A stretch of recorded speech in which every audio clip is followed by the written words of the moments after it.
سلام تقدیم میکنم خدمت یکایک شما دوستان عزیز. به چینل یادگیری روزانه انگلیسی خوش آمدید. موضوع درس امروز ما requests یعنی درخواست ها می باشد. برای ادامه درس لطفاً این ویدیو را تا آخر تماشا کنید.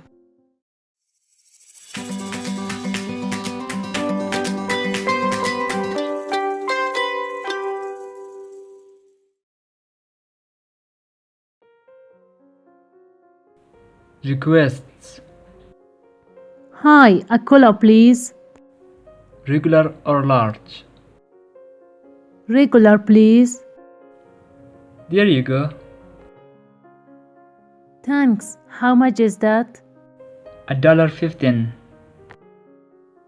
Thank you. You're welcome. Could you pass the salt, please? Sure. Here you are. Thanks. And the pepper? No thanks. Could I have your phone number? It's in the phone book. What's your last name? It's in the book too. Very funny. Okay. It's 6397701.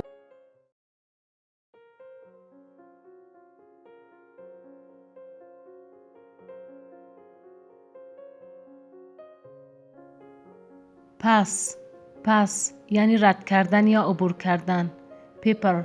پیپر یعنی فیل. فون بوک یعنی دفترچه تلفن.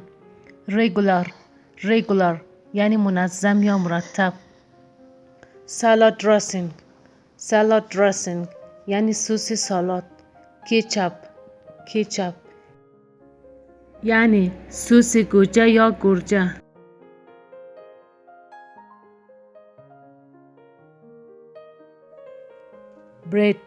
برد یعنی نان یا نان خشک.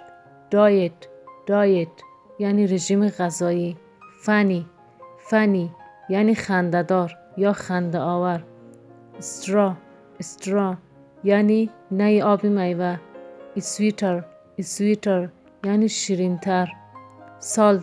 سالت یعنی نمک.